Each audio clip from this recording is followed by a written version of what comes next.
বৃহস্পতিবার সন্ধ্যা থেকে শুক্রবার শুরু হয়ে যায়। শুক্রবার বা জুমার দিন, এই দিন সম্পর্কে কোরআন এবং হাদিস থেকে ঘেঁটে আমরা 14টা আমলের কথা একটা লম্বা বড় ভিডিওতে বলেছি। আজকে সেখান থেকে আমি সংক্ষেপ করে এই 14টার মধ্যে আবার অতি গুরুত্বপূর্ণ 5টা আমলের কথা বলবো ইনশাআল্লাহ। নাম্বার 1, সবচেয়ে বেশি যেটা করতে হবে পরিমাণে, জুমার দিন জুমার রাত, বৃহস্পতিবার সন্ধ্যা থেকে নিয়ে শুক্রবার সন্ধ্যার আগ পর্যন্ত পরিমাণে সবচাইতে বেশি করতে হবে যে আমলটা, সেটা হলো দুরূদ শরীফের আমল। নবী করিম সাল্লাল্লাহু আলাইহি ওয়াসাল্লাম বলেছেন, আকসিরু আলাইয়া মিনাস সালাতি মিন ইয়াউমিল জুমআতি ওয়া লাইলাতিল জুমআহ, তোমরা জুমার দিন এবং জুমার রাতে আমার প্রতি বেশি বেশি দুরূদ পাঠ করবে, দুরূদ প্রেরণ করবে।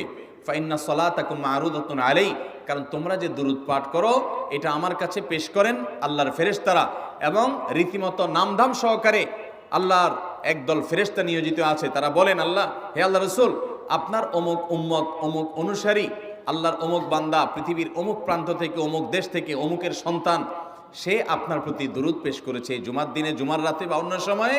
এটা নবী করিম সাল্লাল্লাহু আলাইহি ওয়াসাল্লামের কাছে রিপোর্ট দেওয়া হয় আল্লাহর নিযুক্ত ফেরেশতাদের মাধ্যমে।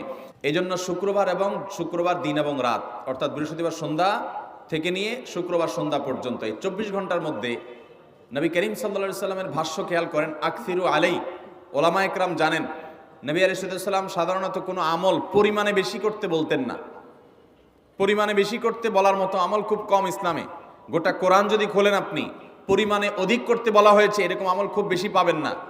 তোমরা বেশি বেশি করে নামাজ পড়ো, বেশি বেশি করে রোজা রাখো, এরকম কথা কোরআন হাদিসে নাই। অবশ্যই একজন ইমানদার 5 ওয়াক্ত ফরজ নামাজের পাশাপাশি অধিক পরিমাণে নফল নামাজও পড়বেন, সেটা ভিন্ন কথা। কিন্তু কোরআনে বেশি পরিমাণে আল্লাহর জিকির করার কথা বলা হয়েছে।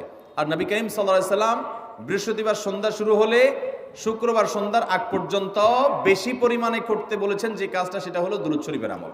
দুরূদের এই আমলটা, এটা করার জন্য আল্লাহ তাআলা এমন সহজ করে দিয়েছেন যে ওযুর প্রয়োজন নাই। আপনার ওযু নাই, তারপর আপনি দুরূদ পাঠ করতে পারবেন। এবং আপনি এই বড় দুরূদ পড়ার মতো সময় নাই, তো আপনি একেবারে সবচেয়ে সংক্ষিপ্ত দুরূদ পড়েন সাল্লাল্লাহু আলাইহি ওয়াসাল্লাম, তাতেও দুরূদ পাঠের সওয়াব পাবেন। আমলটা করবো তো ইনশাআল্লাহ। নাম্বার 1। নাম্বার 2, জুমার দিন উপলক্ষে অন্য যে কোনো দিনের চাইতে জুমার দিন অর্থাৎ শুক্রবারের ফজর নামাজ পুরুষরা মসজিদে জামাতের সাথে পড়বেন, জামাতের সাথে পড়ার নিয়ত করবেন পাক্কা। কারণ অন্য যে কোনো দিনের ফজর নামাজ না, শুধুমাত্র যত নামাজ আছে, নবী করিম সাল্লাল্লাহু আলাইহি ওয়াসাল্লাম বলেছেন, আফদালুস সালাওয়াতে ইনদাল্লাহ, আল্লাহর কাছে দুনিয়ার সব নামাজের মধ্যে 5 ওয়াক্ত সাধারণ নামাজগুলোর মধ্যে সবচেয়ে উত্তম নামাজ হলো সলাতুল ফজরে মাআল জামাআতে ইয়াউমাল জুমআহ, জুমার দিন ফজরের নামাজ জামাতের সাথে আদায় করা হলো যত নামাজ আছে এর মধ্যে সবচেয়ে শ্রেষ্ঠ নামাজ। ভাইরা আমার, প্রত্যেক বৃহস্পতিবার আসলে সন্ধ্যার সময় প্রতিজ্ঞা করব, সপ্তাহের অন্য দিন যদি আমার ত্রুটি বিচ্যুতি হয়ও আমি সেটাকে কারেকশন করার চেষ্টা করব, কিন্তু শুক্রবার ফজরটা পুরুষ হিসাবে আমি জামাতের সাথে পড়বই পড়বো।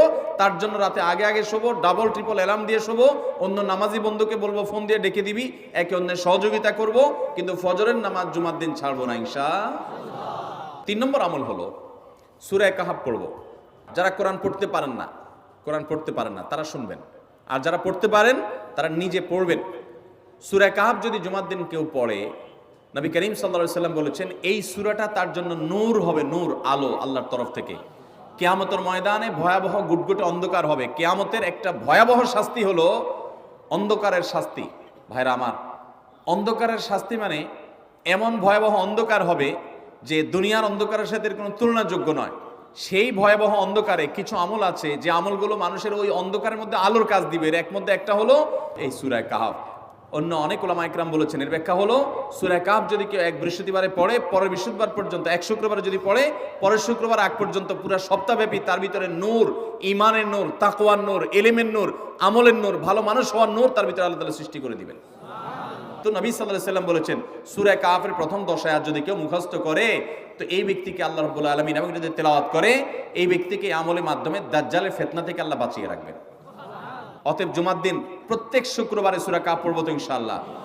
4 নম্বর আমল হলো দুনিয়াতে যত ফজিলতপূর্ণ আমল আছে এর মধ্যে সবচেয়ে বেশি ফজিলতপূর্ণ আমল এটা, খুব সহজ আমলটা, খুব সহজ, প্রত্যেক শুক্রবার আমরা এটা করতে পারি।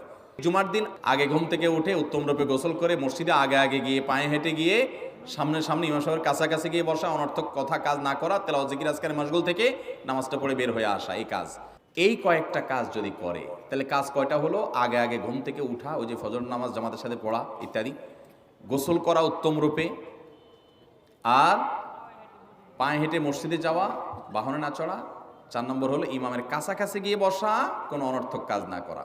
এই 4টা কাজ যদি কেউ জুমার দিনে করে, নবী করিম সাল্লাল্লাহু আলাইহি সাল্লাম বলেছেন ওই ব্যক্তি বাসা থেকে মসজিদ পর্যন্ত যে আসলো, যতগুলো পা ফেলবে, যতগুলো স্টেপ ফেলবে, যতগুলো কদম দিবে, প্রতিটা কদমের বিনিময়ে আল্লাহ রাব্বুল আলামিন তার অ্যাকাউন্টে, তার আমল নামাতে 1 বছর রাত জেগে, সারা রাত জেগে তাহাজ্জুদ নামাজ পড়লে এবং 1 বছর সারাদিন, প্রত্যেকটা দিন পুরা বছর জুড়ে নফল রোজা রাখলে যে পরিমাণ সওয়াব পাইতো, 1 বছর নফল রোজা, 1 বছর রাতভর জেগে তাহাজ্জুদের নামাজ পড়ার সওয়াব মাত্র একটা কদম ফেলার বিনিময়ে দিবেন।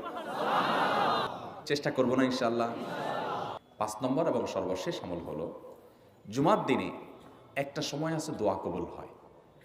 দোয়া কবুলের যে সময়গুলো আছে এর ভিতরে অত্যন্ত ইম্পর্টেন্ট একটা সময় হলো জুমার দিন। শুক্রবারের একটা সময় সম্পর্কে নবী সাল্লাল্লাহু আলাইহি ওয়াসাল্লাম বলেছেন যে একটা সময় আছে শুক্রবারের, এই সময়ে বান্দা কোনো দোয়া করলে আল্লাহ তাআলা ফিরিয়ে দেন না, কবুল করেন।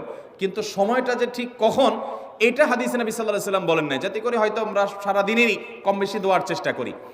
এই বিষয়ে মুহাদ্দিসগণ, হাদিস বিশ্লেষকগণ, পণ্ডিত ওলামা একরামগণ হাদিসের বিভিন্ন আকার ইঙ্গিতকে গবেষণা করে, অ্যানালাইসিস করে এক একজন এক এক সময়ের কথা বলেছেন। তবে বেশিরভাগ ইমাম, বেশিরভাগ পণ্ডিত ওলামা একরাম, বেশিরভাগ আপনার ইসলামিক স্কলারগণের বক্তব্য হলো যে এই সময়টা হলো জুমার দিনের শেষ প্রহর, আসরের পর থেকে নিয়ে সূর্য ওঠার আগ পর্যন্ত এই সময়টা। আমাদের আল্লাহর দিকে মনোনিবেশ করতে হবে দোয়ার জন্য বেশি বেশি। তাহলে শুক্রবারে 5 নম্বর আমল হলো বেশি বেশি কি করবো ইনশাআল্লাহ? দোয়া। বেশি বেশি দোয়া করবেন, উঠতে বসতে চলতে ফিরতে। বিশেষভাবে সূর্য ডুবার আগের যে সময়টা শুক্রবার, অর্থাৎ দিনের শেষ সময়টা, বিশেষভাবে আল্লাহ তাআলার কাছে দোয়া করব। ঠিক আছে তো ইনশাআল্লাহ? কয়টা আমল বললাম? আমল করবো তো ইনশাআল্লাহ? মনে থাকবো তো ইনশাআল্লাহ? আমরা প্রয়োজনে বাসায় গিয়ে একটা কাগজে নোট করে ফেলবো, লিখে ফেলবো, লিখে এরপরে ওয়ালে টাঙ্গায় দিবেন বাসায় যে জুমার দিন এই 5 কাজ আমি ছাড়বো না।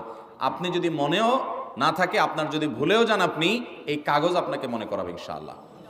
বাসায় ফ্যামিলির লোকদের সাথে শেয়ার করবেন, জুমার দিন হুজুর বলেছেন, আমি একটু আমার মন থেকে বলি না, এগুলো সব কোরআন হাদিসের কথা বলেছি আপনাদেরকে। কোরআন হাদিসের আলোকে 5টা আমলের কথা বলেছেন, বিশেষভাবে জুমার দিন আমি 5টা আমল করবই করব। ভাইরা আমার, প্রত্যেক জুমার দিন যদি আপনি একটু ইমানের রিচার্জ করেন, ইনশাআল্লাহ সারা সপ্তাহ আপনার জন্য সেটা উপকারে আসবে। চেষ্টা করবো তো ইনশাআল্লাহ? আল্লাহ তাআলা এই আমলগুলো